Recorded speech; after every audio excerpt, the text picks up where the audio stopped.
All right, ladies, here we go.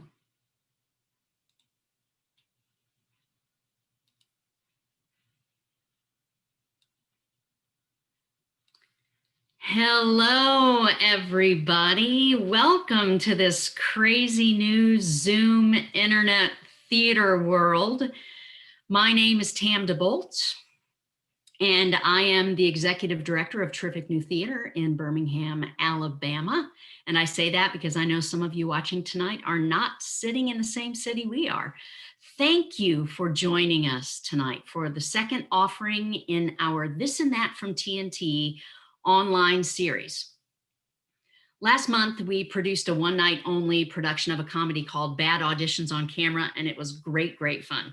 Tonight, we are trying something different for our presentation, a marriage of two art forms, theater meets poetry. Today is Tuesday, September 15th, 2020, and due to the pandemic, TNT closed exactly 6 months ago. In fact, theaters across our city, our state, our country, our globe are still closed. We were some of the first businesses to shut our doors, and we will most certainly be among the last to return to any level of normal. What you might not know is that you cannot keep creative and artistic people quiet for long. I am sure that you have enjoyed many forms of entertainment while hunkering down at home, like celebrities reaching out to their fans via YouTube, sports teams posting music videos on their Facebook pages, Shakespearean actors performing classic monologues, choirs joining together virtually to present glorious music, each from their own home, just like our actresses tonight. Now, how did tonight even come to happen? Really long story. I'm going to make it short. In early April of this year, about 3 weeks into the COVID-19 experience, I became part of a newly formed group to bring theater to the homeless men at the Firehouse Shelter here in Birmingham. What started out as a theater idea has now pulled artists from many other fields to offer an all-encompassing arts initiative: visual arts, improvisation, comedy, theater, creative writing, storytelling, and poetry. Ashley M. Jones, a local teacher and award-winning poet, joined our group in June and will bring her passion into the curriculum. So as soon as I met her, I immediately ran out and bought both of her published works, and I read Magic City Gospel out loud on my patio. Her words paint vivid pictures, and the stories, the history, ring out absolute truth. I was thrilled to discover the mind of this local treasure. And I thought, well, could TNT offer a night of readings of her poems, maybe? So I asked her. She said yes, and here we are. So welcome to the screen, Ashley. Please join me. Hey, There Tam. she is. Thank you so much for being here. Thank you. Yay! For allowing us to do this. What a crazy idea. We're just going to marry theater and poetry for one night. So tell everybody in the audience why you're actually on the screen with us tonight. Well, as Tam said, we met during Mm-hmm. this initiative that we're a part of. And I have actually never heard my work performed theatrically. And so when Tam brought up the idea, she showed me a video of one of these actresses performing a piece of my work, and I was just blown away. And so I'm here and excited, and I can't wait for the audience to see it. And it's weird that I'm nervous on Zoom because I'm here like I know, I'm nervous alone. too, right? I'm so excited. We've rehearsed this how many times already? So I'm nervous, Yeah, but this yeah. is great. I'm so glad you're with me, and I'm so glad that I've gotten to know you. Um, the collection Magic City Gospel has 44 poems in it, and we are doing 10. There it is. She's showing it to you right there, everybody. We are doing 10 that Ashley selected for the evening. And the first poem of the book and the first poem of the night is Sam Cooke Sings to Me When I Am Afraid. And tell us a little about this. This is a personal memory of yours, right?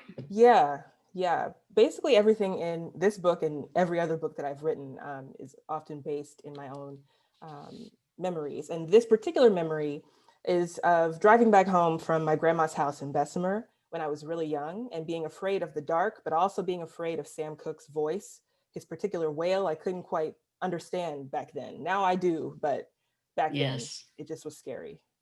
Well, come to the screen, actress, singer, songwriter, and recording artist. You can Google her or look her up on Facebook, Instagram, or in any music store. Miss Toy Matthews to read Sam Cooke Sings to Me When I Am Afraid. Sam Cooke plays on the cassette deck in our Nissan Sentra. I am strapped like a parachuter in my booster seat. It is Saturday night. We are traveling from Grandma's house in Bessemer, having waited until the night's third episode of Walker, Texas Ranger, to leave her home. I am scared because I am not touching my mother. Sam Cooke is crooning about a party or a lost love or a change coming, and I'm afraid to die. 'Cause I don't know what's up there beyond the sky. It's been a long time coming, but I know change gonna come. Oh, yes, it will. Tonight, Alabama doesn't feel like home. It is too dark to see, and it's beckoning our little car to him. See, Dad knows all the shortcuts because he's a fireman. And I wish so hard for the interstate with its lights and its fast homeward promise. I wish for our little home and all my toys, even the ones that scare me at night. I wish for morning when I eat collard greens and cornbread with my mom. I wish for playtime with Monique and our little blue couch that is a jungle, that is Pride Rock, that is a spaceship. But Sam Cooke is painfully singing. He's screaming, oh, there are times when I thought I wouldn't last for long, like right now, because I'm straight jacketed and I'm trying to understand to hear Sam Cooke's voice. And why does Grandma never get up from her easy chair? Why does she look out at us like we are this night? Like we something she'll never quite touch. And even when she laughs, why does she still look sad? Why have we not made it home yet? And if I close my eyes and reach for sleep, can I make us teleport home? Sam Cooke, give me the answers instead of your steely wail. Oh!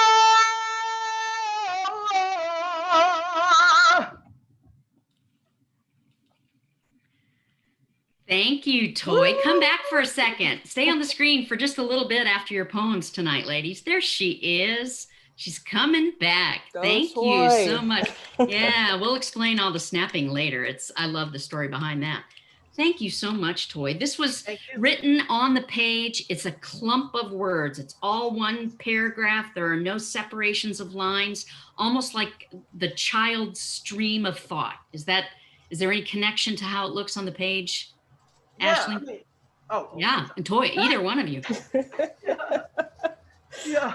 Well, for me, yeah, it was just kind of a stream of thought. Because as a kid, yeah, there you go. As a kid, you don't necessarily think in nice organized little sections. It's just a big, here are all these thoughts that are coming out of my head. And I'm just so afraid of this night and I just want to go home. And so that's kind of how it came out on the page. Yeah. Thank you so much, Toy. You will see Toy again later in the evening, everybody. Thank you. Wish I could sing like Toy. My goodness. Oh my, don't we all? Don't we all? Now, for those of you that know me, you know that I am a woman of the North. I have been called that by Carl Stewart and many other people in my life. And this next poem, I had never heard of the practice of eating dirt. Never heard of it. And I was looking it up on the internet after I first read the poem, and you and I have talked about it too. But tell us a little bit about the inspiration behind this poem and what it means to women of the South.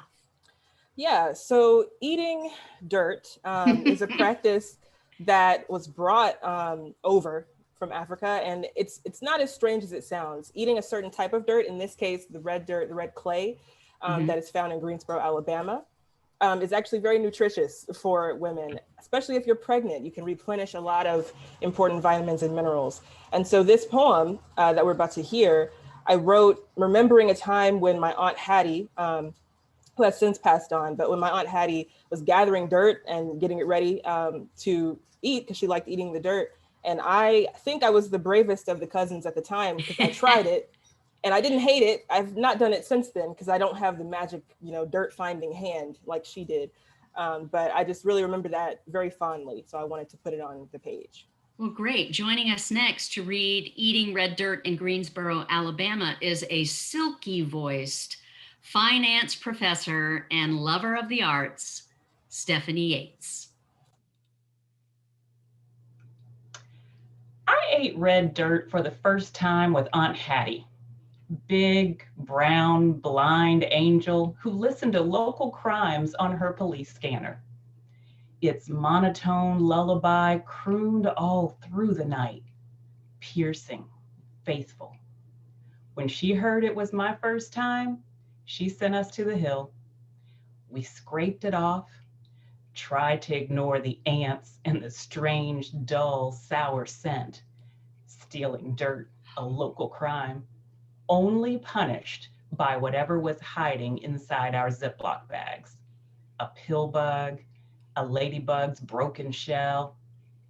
Back from the hunt for the first time, I realized how cityfied I really was, scared of something so full of local germs. But was it a crime to fear eating dirt?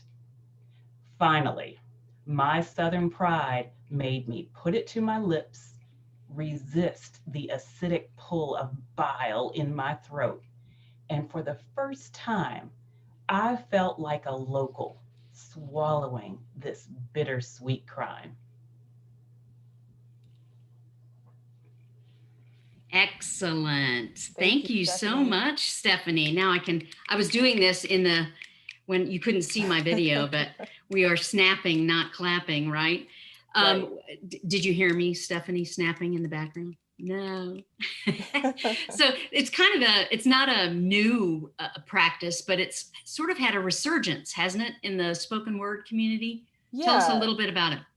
So first of all, I'm definitely not an authority on snapping at all, but I first was introduced to it when I started meeting spoken word artists and attending spoken word events. And often they would snap instead of clap, sometimes during the poem, because at spoken word events, you're encouraged to respond to the work instead of sit quietly and, silently as you listen. And snapping is quieter than a clap, so you can sneak it in while somebody's reading. And yeah, I love being able to interact with somebody while they're doing it. So thank you, Stephanie, with your radio voice. You With need her a radio show right? today. Thank you so much, Stephanie, for joining us. Now, he was known as the greatest entertainer to ever grace a stage in these United States. So Sammy Davis Jr. sings to Mike Brown Jr. And tell us a little about the connection in your mind between these two men. Yeah, so I have this list of imaginary husbands, which I will not go through right now. People can ask me about that at another time. But the number 2 person on that list is Sammy Davis Jr. And so I listen and watch all these men's art forms, because most of them are artists, when I'm feeling any sort of, unsettling way. And so when Mike Brown was killed, I had a hard time sort of regaining focus and moving through all the emotions that I felt. So I found myself listening to Sammy Davis Jr. And he has a song called Out of This World, which begins, "You're clear out of this world when I'm looking at you." And when I listened to that song, I heard him singing it to Mike Brown, since they both are in heaven. All right, and joining us, Birmingham native who has performed on several stages in our city. She teaches theater arts to the wonderful students of Bush Hills STEAM Academy.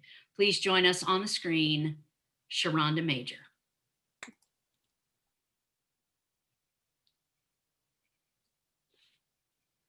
You're clear out of this world, Michael. You're a blue-black star. I'm ringing with the sound of your spit on the pavement, the shine of your blood. I look into your wet, gulping eyes and I see my glass eye reflected flatly in your pupils. I pour a whole note into each bullet hole. I string my song through you, straight seam to keep you for the next world. One chord of kisses for each of your upturned hands, Michael. One note per finger. The tisk of your palms, cymbals holding sound. When my song is done, I'll wait for you to sing, for the flaming O of your mouth to soften and spread. Are you baritone bass? Do you sing in a wail with ricocheting vibrato? Or is your song a ringing plea in 4/4 time? Thank you. Thank you so much, Sharonda, for that. This poem, if the audience can see, I'm going to hold it up to the screen. It is written in very much the same way the very first poem was, kind of a stream of consciousness, no separations, the shape. I think Ashley once told me that sometimes it's a multi-sensory experience, poetry. Tell us a little bit about that. Yes, poetry, at least the poetry that I write, is meant to be experienced on many levels. So not only reading it with your eyes and seeing the way that it looks on the page, which sometimes could mean that it's in a form that I want you to see, or it could mean that the words are spread all over the page, but also hearing it. That's another, great way to experience it. And this third way that you're doing for us tonight, which is a theatrical reading, is another incredible way to experience it. And thank you, Sharonda. Also, like your tone, it just like hits me. Isn't it beautiful? Yeah. Thank you. And your mention of the multi-sensory experience, I looked up, discovered a new poet this week, Claudia Rankine. Yes. And she also uses that multi-sensory approach, and she even does videos of her poems with her husband, correct? Correct. That is correct. So if anybody out there wants to do a little bit more research into other poems, besides Ashley's, of course, which you're going to buy after tonight, right? So but thank you so much, Sharonda. You will see Sharonda again later in the evening. Now, I went to a small parochial Lutheran grade school, and my mother was the school secretary, so I never got in trouble. But she also sometimes, when it was very busy, she sometimes worked at the cafeteria window. So everyone in the school would slide that tray down the slide, like it or not, square pizza, whatever there was to eat. So you, however, Miss Ashley Jones, carried your lunch to school, right? I sure did. And when you said square pizza, I immediately, I could almost smell it as soon as you said that.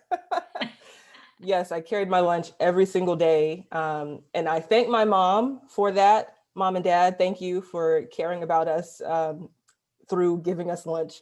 But as a kid, I absolutely hated having to bring my lunch, my bologna sandwich, my little muffins. I just wanted to be like every other kid, which now I know individuality is great. We should all do exactly what it is that we want to do individually. Right. But as a young girl, I just really wanted to blend in and have a school lunch.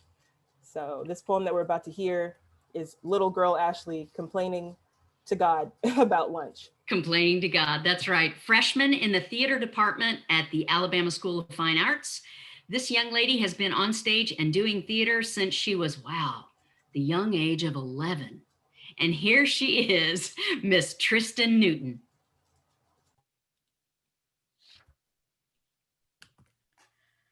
Our Father, who art in heaven, let me tell you how it is.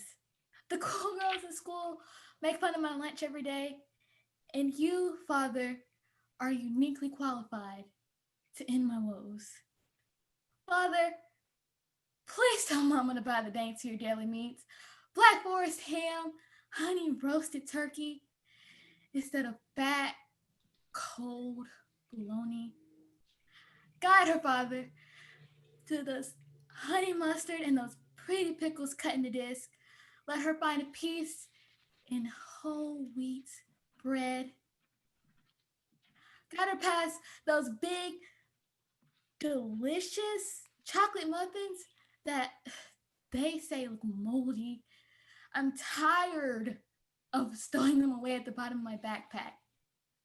Or even better, Father, and only if you have the time, let her hand pass that tight-lipped purse and let lunch money flow from it into my hands so I can slide a plastic tray down the buffet on Meatloaf Monday. Heavenly Father, deliver me from lunchtime hell. In your son's name, he was a kid once too, surely. Amen. Amen. Amen. Amen. Amen. I'm so glad that you could be with us tonight, Tristan. You are a joy. Thank you. Thanks for being here. Yes, You will see truly Tristan again fantastic. soon later in the evening. Thank Now you, she says Tristan. thank you, Tristan. So she's been doing theater since she was 11, and the poem coming up set in 1993 when you were just a little bit. You were what, 3-4 years old, I think? 3 years old. So this is Yes. another In my poet's memory. Now, in your poet's memory. in That's reality, who knows how old I was, but I was young. You were young. Yep.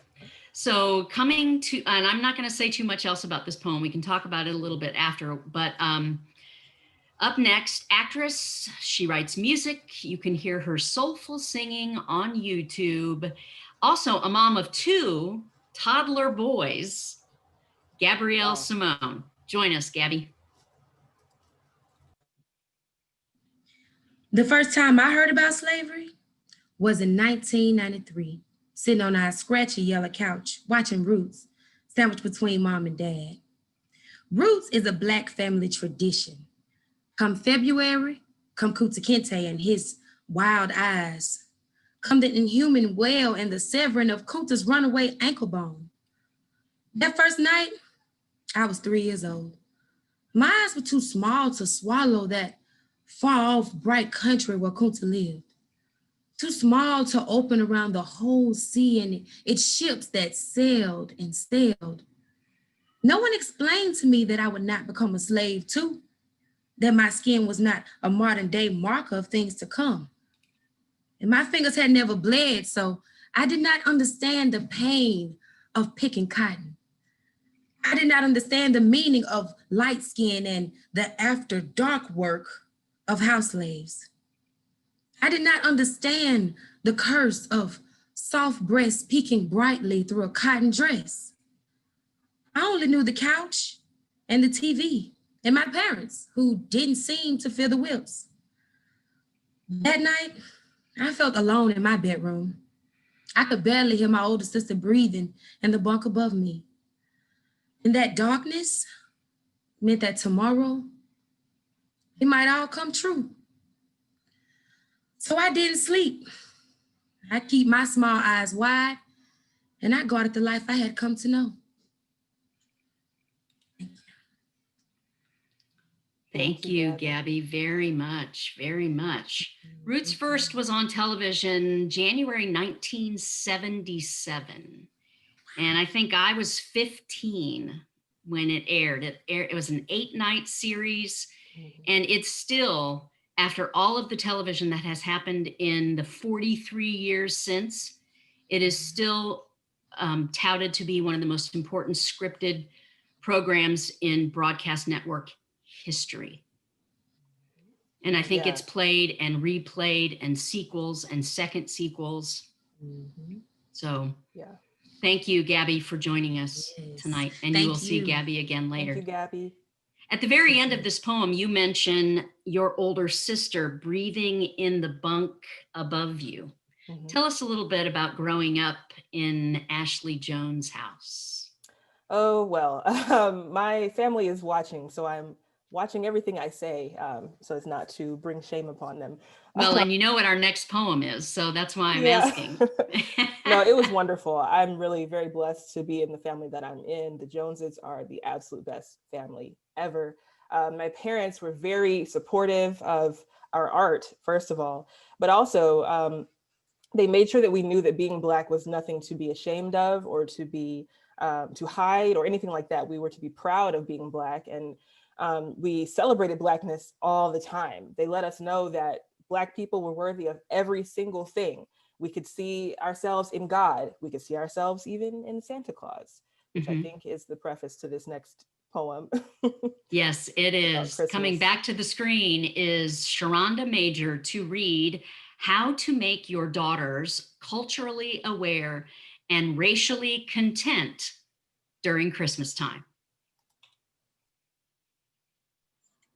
Remind them Jesus is Black. Despite the pictures Granny has hung on the wall, despite the glowing good old boy on her pile of church fans, Jesus was a brother. A bruh, not a bro. Hair of wool, you tell them. Buy a new nativity set.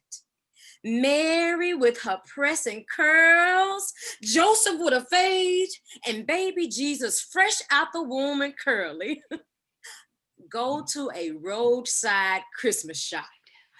Buy a pale, smiling Santa. Let your daughters wonder how he turned brown overnight. How Santa's face became just like their own, brown and buttery. A Yuletide miracle. When you're trimming your plastic tree, the one you've had since the 80s, put on Rudolph, Bumped by the Temptations, Deck the Halls by Smokey, Donny Hathaway's This Christmas, and Gladys Knight's deep brown voice crooning jingle bells. Fill the tree skirt with tightly wrapped gifts. Anticipate your daughters' unbreakable smiles when they rip off the paper to reveal an army of Black Barbies and brown baby dolls. Thank you, Sharonda, for joining us. I love this Sharonda. poem. It gives me joy in every form. I can just see the wrapping paper flying everywhere. For everyone watching, Sarah Anderson has been deleted from, I don't know who that is, and if I can't say something about it in a forum like this, that she's out. And I tried to delete her the first time and she was gone, and she came back and she has been removed from our meeting tonight. Thank you, So Tam. hopefully we will not see any more from her. The other thing I was going to say about this before we let Sharonda go is that did you tell the story, or was I distracted because I was trying to figure out who the Sarah was? Did you tell everybody about the Santa Claus? Oh, no, I did.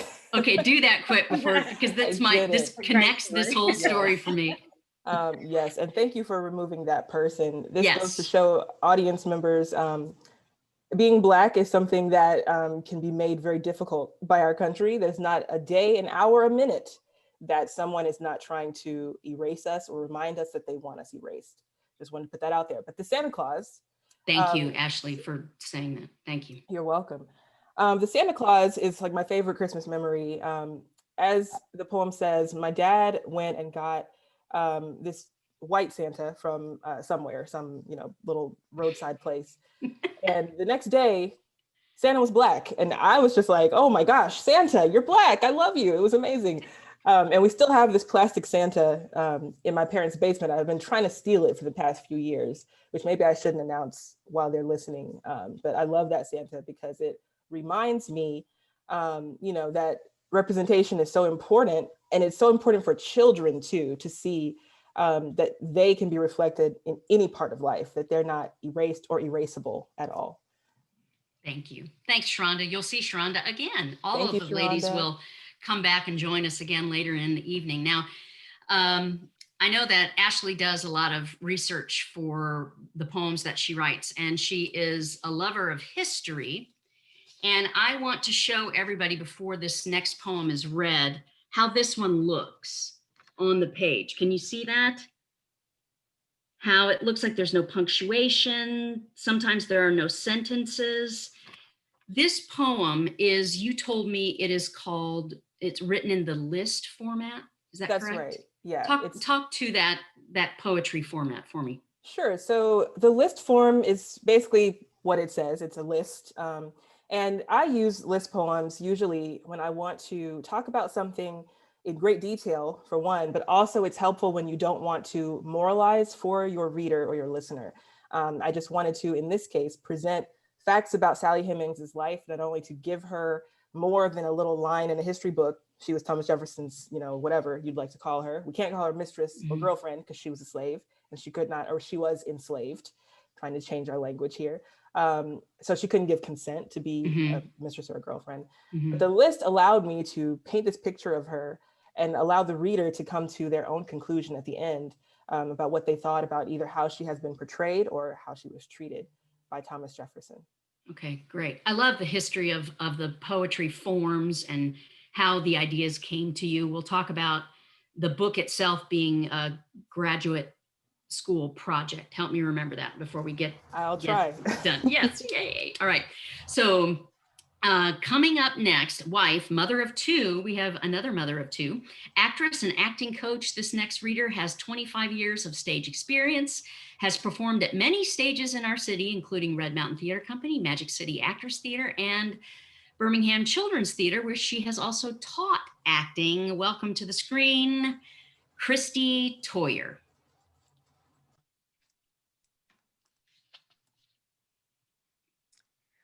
Bright girl Sally, mulatto Sally, well-dressed Sally, Sally with the pretty hair. Oh, Sally with the Irish cotton dress, Sally with the smallpox vaccine, Sally, smelling of clean white soap. Sally never farmed a day in her life. Available Sally, nursemaid Sally, Sally filled with milk. Oh, Sally gone to Paris with master's daughter. Huh. Sally in the chamber with the presidents. Oh, Sally in the chamber with the president's brother. Ha! Illiterate Sally, capable Sally, unmarried Sally. Sally, mother of Madison Harriet Beverly Easton. Sally, mother of Easton who changed his name.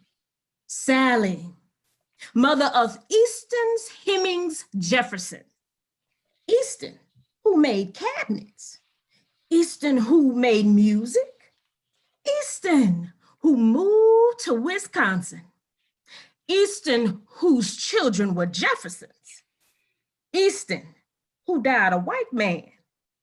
Grandmother Sally of the White Hemingses. Infamous Sally. Shh. Silent Sally. Sally, kept at Monticello until Jefferson's death.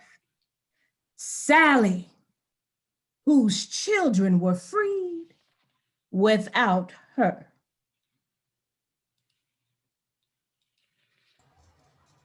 Thank you, Christy. All right. Yeah, thank you very much. Let me turn on my video here. I got distracted by some more shenanigans going on. And this, I was looking on the Monticello.org website today, and you know how they describe her? They also used a list, which I thought was, it was daughter, mother, sister, aunt, inherited, seamstress, enslaved, negotiator, liberator. And that's how they led into the whole section of their website talking about Sally Hemings.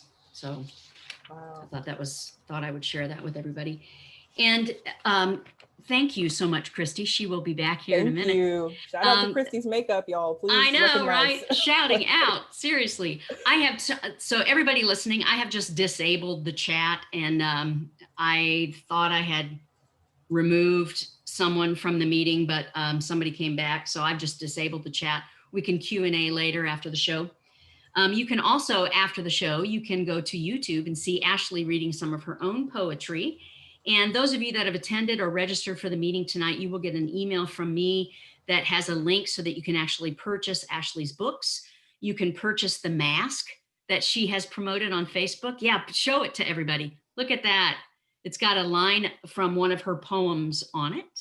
Yeah, thank you for putting that in the picture there. Now, speaking of history, this poem was just about history, and I know you are a lover of it.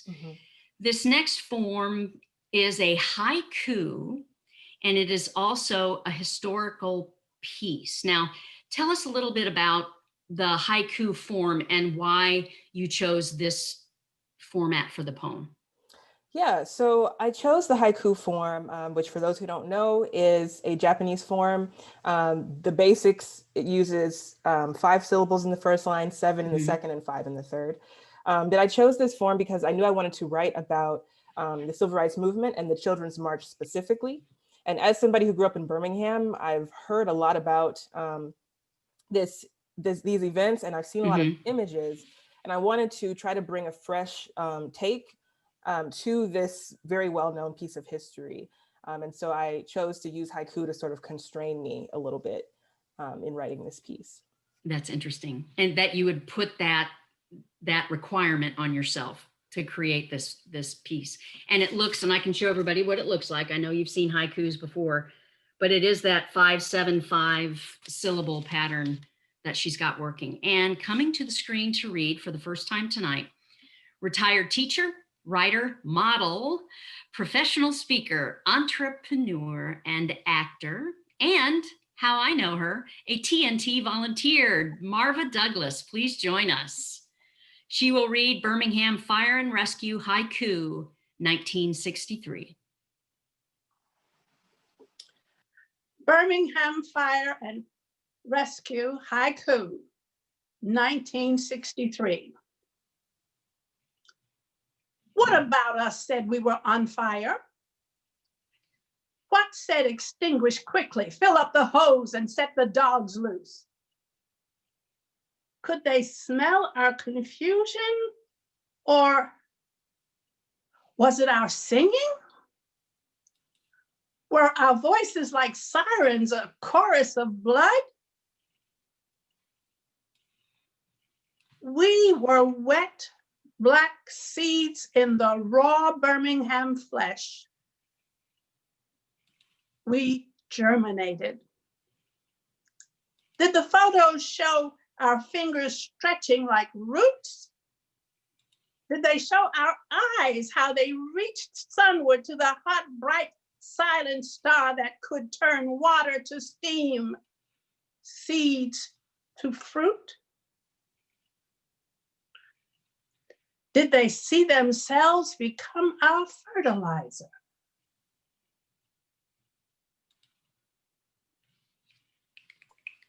Thank you, Marva. Thank you, Marva. Don't leave Marva. Marva and I actually talked during her rehearsal. I rehearsed individually with some of the ladies, and Marva explained to me something that I have learned because of you about poetry, that there's a difference between purpose and meaning. And purpose, as this is just, and correct me if I'm wrong, but the purpose is why Ashley grabbed a pen and put it on paper, why you opened your laptop and sat down and wrote it. Meaning is how it made Marva feel, how she saw the pictures, she tasted the history, right? And she and I talked about that a little bit this week, and she felt like this week it finally, she had read it, and we went over it again, and did you tell me what you said, Marva? Do you remember exactly? Well, each time I look at this poem, I see more and more. Mm-hmm. As a matter of fact, today, there was a portion of it that struck me a different way. So each time I interpret it, but I could actually feel it. And it all of a sudden, even though I'm not from Birmingham, it became very, very personal to me. I felt that this was an awakening in Ashley and in me, I guess. I wanted to do whatever I could to say what Ashley had in her heart. Mm-hmm. And I don't know whether I did it, but I said what was in my heart as a result of what I read. That's the beauty of poetry. Wow. is it can be interpreted by anyone who reads it in any way they hear it or see it on the page. It's beautiful. That really means a lot to me, Marva. I'm really so grateful to have had you here, and to hear that you connected to the piece in that way really just is very humbling. So thank you so much. Thank you, Marva. And you'll see Marva again in a little bit. Yeah. Oh, thank you, darling. Now, the next poem coming up is the third to the last in Ashley's collection of 44 poems. And I know that part of poetry can sometimes be that you lay yourself raw, right, to the aspects of the art form. And this is the first poem of the night. And you know what? I didn't realize this. I don't know why it hit me today.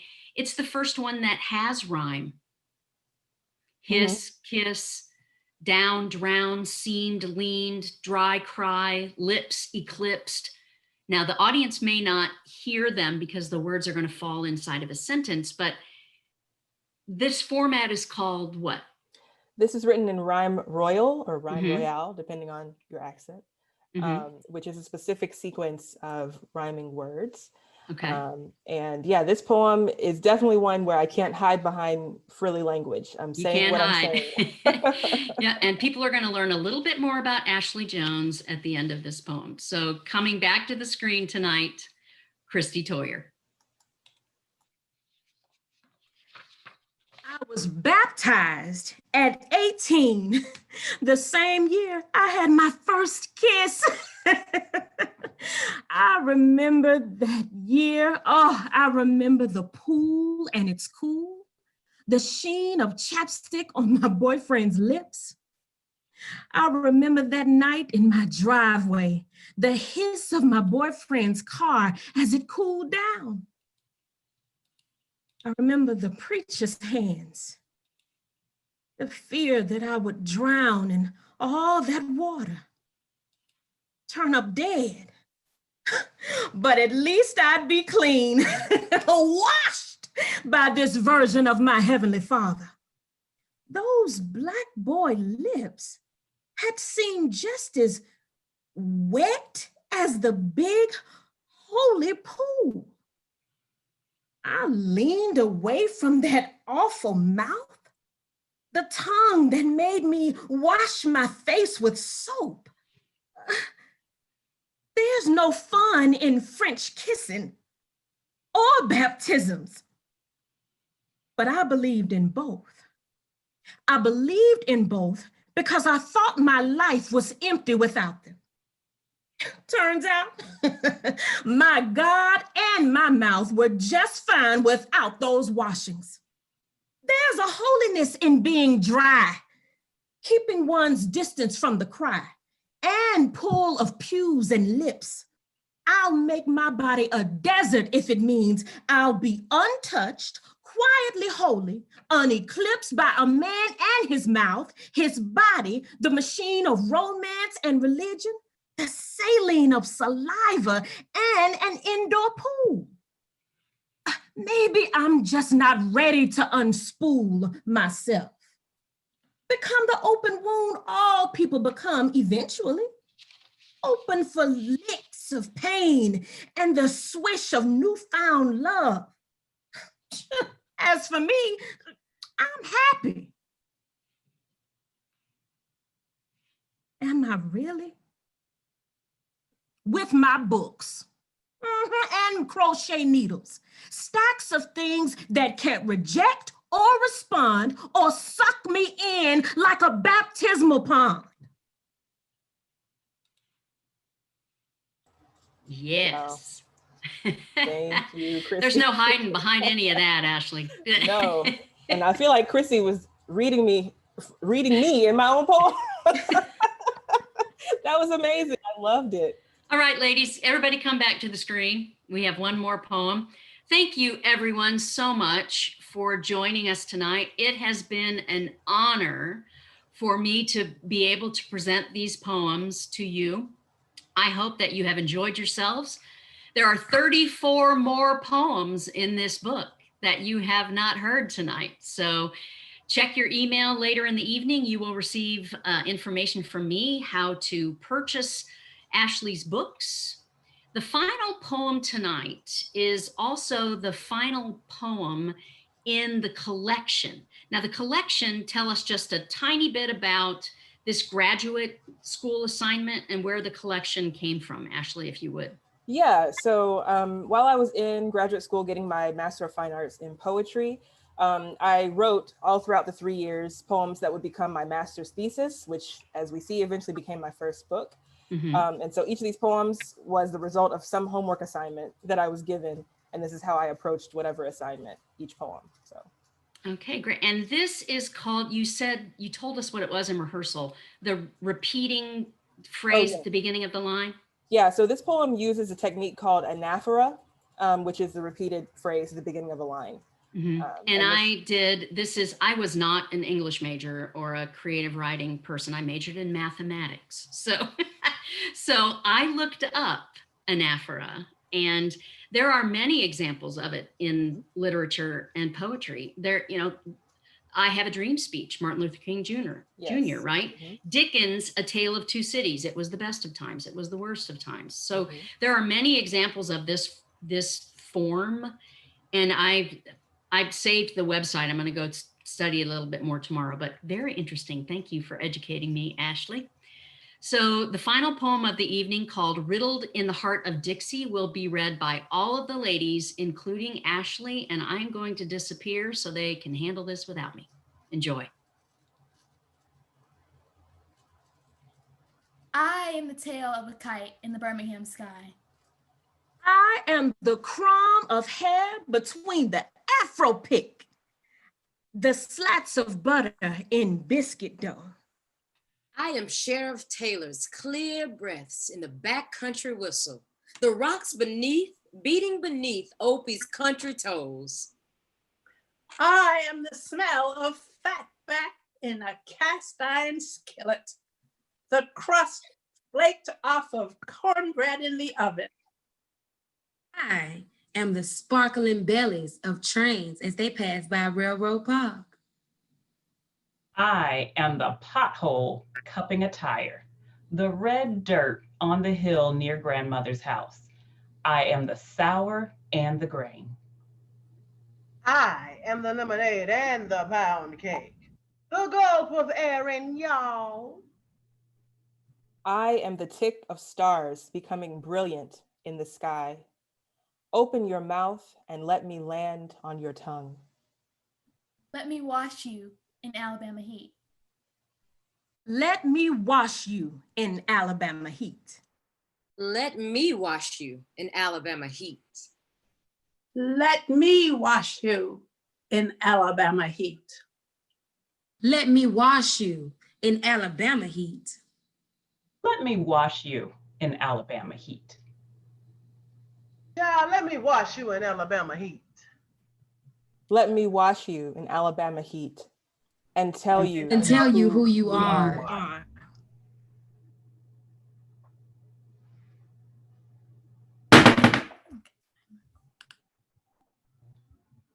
Yay! Thank you everyone for joining us. I'm trying to keep my eye on the chat and the Q&A boxes, so I did not want to throw up the post-show graphic, but hopefully everybody can see your names on the screens.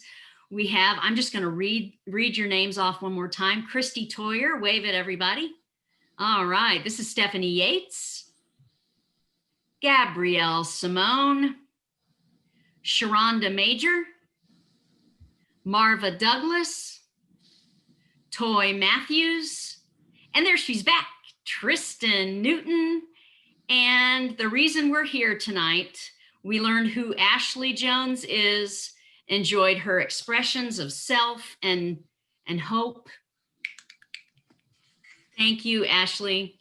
I hope everybody out there enjoys tonight. And I think the Q&A is active now. I believe I have blocked out our horrible intruder. So Tina Braziel, I'm not sure if I'm pronouncing that right, Brazil, maybe? Brazil. Who came up with the idea for reading the last poem?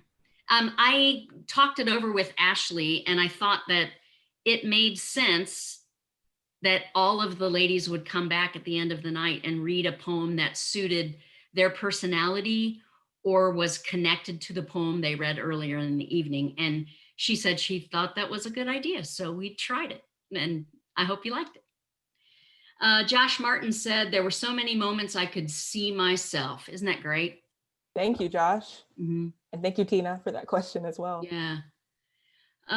She loved it. Will Marble says, fantastic. Ashley, how was it to hear your words in such a way and for all of the others to express her words so well, I might add, he says. Wow, thank you, Will. It's my coworker, Will Marble. Yeah, it was so incredible to hear my words spoken by these incredible Black women. I'm a lifelong celebrator of Black women. Like, you can never stop me from celebrating Black women ever. And, you know, I am a professional touring poet, so I'm used to hearing myself say my own poems. And it really was just eye-opening to hear other people interpret the pieces and connect with them, and to hear them just have a different sort of life. So I've just enjoyed this whole thing, and I'm gonna watch it over and over again. So oh, good. Yeah, you. it was on YouTube Live. So Tristan, come back, darling, come back so people can see you. And everybody turn on your microphones. All right. So David Strickland says, so all of these poems came out of a homework assignment? Ashley? Yes, as unglamorous as that sounds. I mean, obviously I'm a poet just in general, like I write just in my regular life, but yes, during grad school, we had to write a poem a week or however many poems, depending on how many classes we took. And so all of these poems were the result of homework. So let that be a lesson to you kids out there. Doing your homework can pay off. You can get a published book. Look at that, look at that. And part two of David's question, he says, Ashley, you used a beautiful phrase tonight, quote unquote, poet's memory. So many of these poems were about childhood and growing up. Do you spend a lot of time there in your memory? Oh, y'all do not want to know about what happens in my mind at all. But yes, I do spend a lot of time just thinking through different moments in my life. And that does manifest in my poetry, as you could probably tell. In many ways, I'm very much the same person I was as a child. I always joke that I was born 75 years old. Like, I've been acting like a very mature person since I was very little. But I do think back often to those times, which seem so much simpler. But looking back, as you could tell through some of these poems, they weren't necessarily that simple. I was just too young to understand what was going on. Yeah. Nancy Witt said, this is one of her favorite evenings, poetry read so well and good poetry. I'm thrilled and moved. She said, I want to see each of these actors on a live stage. Me too. I'm ready to buy tickets to everybody's show. I don't know about everybody else, but I think we can get Ashley on stage too. What do you think? Yes. Yeah, I'll walk on the stage. yeah, I will walk across your stage. Let's see. CJ Bell says, you ladies, he has a long quote. I'm not going to read the whole thing. Let me see. You ladies did fabulously. Truly, well, maybe I will read the whole thing. Truly a beautiful array of some of the most talented Black performers in Birmingham. I hope to see more of this in the city frequently. Beautiful work. And then he lists everybody's names. Ashley, this was brilliant. Can't wait to cop the book, he says. When's your next event, Ashley, and your website so we can support? And I can answer the part about the website. Everybody that registered for tonight, except for Sarah Anderson, will receive an email from me that will tell them how they can purchase Ashley's books, how they can get to her website, and also buy the masks that she's promoting. So, and you can speak to the other, when's your next event, Ashley? Next Wednesday, I had to think, next Wednesday on Zoom, still in a pandemic. Go figure. FYI. But on Zoom, I'm going to be reading with some local poets, Voice Porter, Koya Maples, and myself will be reading alongside movement artists Jamal Barnes and Jamoris Rivers for an event called Lift Every Voice, Poetry and Movement for This Moment. So Is Jamoris Rivers, is it, he's not, there's a Jamoris in the ballet company, the Yep, Birmingham that's him. Ballet. Is that him? Okay, That's him. okay. Multi-talented. Oh my gosh, all right. Mhm. That's such an unusual first name. I thought, gosh, can it be the same person? It is the same. We've gotten a lot of them here. This is a good question. Amazing, Darius Daughtry says, amazing interpretations of Ashley's work. How were the 10 Yes. pieces chosen? Oh, Ashley's well, gonna have to answer this. sorry, I was freaking out about Darius. Darius is such a good friend of mine. All the way in Miami. Shout out to. Woohoo! So yeah, I chose the poems because I was trying to think of things that seemed theatrical-ish. I'm not an actress. Well, you did well. I won't be Mhm. on the stage acting. I will walk across. Just Mhm. reiterate that for y'all. But yeah, I wanted to choose things that I thought could be embodied in a theatrical way and things that represented me and the book as completely as possible without having read the whole book. And I think it did. And we did them in order, how they're published in the book. So yeah. Let's see. Martha Harbauer says, in producing theater this way, were you able to get a quote unquote company feel? What was rehearsing it virtually like? I can answer the last part. It was exactly like what you're seeing right now. So it was very laid back, relaxed. The hardest part about rehearsing something like this was making sure everybody had the right light and their backgrounds were good and we could hear and things like that. So that was the hardest part. I mean, ladies, turn on your microphones, and if somebody's got something to say about that aspect, I felt like we got to know each other and had a lot of fun. So we rehearsed twice, and tonight was our live performance. And I told them every time we were together that I was honored that they said yes. So what was it like? Anybody? The kids that I have, the 2 toddler boys, they are a lot. Yeah. So rehearsal, I'm like, shh, mommy's trying to work. Be quiet. Just give me a second. But yeah, I appreciate you guys' patience with that as well. Well, good. Yeah, it was fantastic. Anybody else have something they want to add Yeah, I was to just that? glad about the company feel. I think this panel of ladies was just absolutely amazing. You couldn't ask for a better panelists of women who collaboratively came together, thanks to Tam and Ashley. And I think the feedback, the positive energy that we were all feeling when we came onto the call, encouraging one another, sharing our experiences and how we connected to the pieces. Mhm. Douglas sharing with us some things, it was amazing. It was amazing.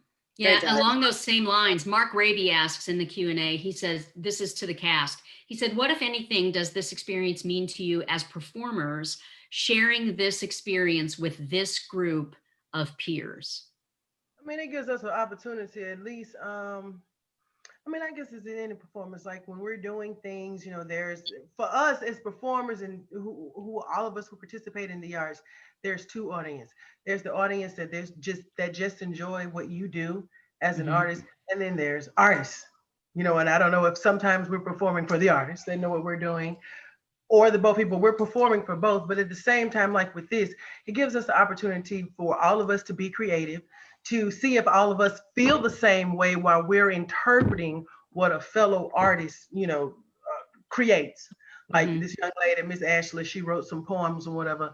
And I think we all just kind of tried to turn them into some form of monologue. I know that I did, but it gives us an opportunity to share and interpret and kind of like how we learn. That's how we learn, like kind of like reading the Bible. What does it say to you personally and specifically? Exactly. So if you got anything from this, if it made you feel a way, like when I heard Miss Marva read whatever her poem was, I don't know what it was from last week, but from this week, listening to it, that's how I felt. Like it's more question, like, do they not see us out here? Like, if I don't even know what you're talking about, whatever you're talking about, this is how it would make me feel. So I Right. like, and people are able to connect on a level, especially at a point now where we're going, where we have some downtime and we maybe have a minute to listen. So Mhm. Exactly. And it's so different too than reading fiction or nonfiction or going to a play or reading a play or watching a musical. I feel like playwrights and novelists, they fill in the blanks for us. They paint the pictures. We don't have to know whose relationship is with who or how they feel about politics. With the poems, we get to fill in, we get to color every piece of that color book page with whatever crayon we want. And that's how I sort of got sucked into it. And I thought, this is so great. It affected me so deeply. And I'm so glad that Ashley allowed us to do what we did tonight, to let you hear them. So thank you, Ashley. Pam, I want to say that this experience has been wonderful because I know if a majority of the ladies are like me, they really, really, really miss performing. Mm-hmm. And we're tired of performing in the shower or performing Right. with kids or something like that. So this was a great way for us to continue to practice and live our gifts out loud. So thank you both for allowing us to do that tonight. Well, that would be a good thought to end on tonight, I think. So I appreciate all of you. I am so glad that you were with us tonight as audience members. I'm so glad our actresses were with us tonight. And if it wasn't for Ashley Michelle Jones, then this night would not even have happened. So thank you so much. Please stay tuned. Look in your email for the information that I'm going to send everyone that was here tonight so that you can buy Ashley's books, enjoy her on YouTube, and even watch the show again if you like. Thanks for coming. Bye.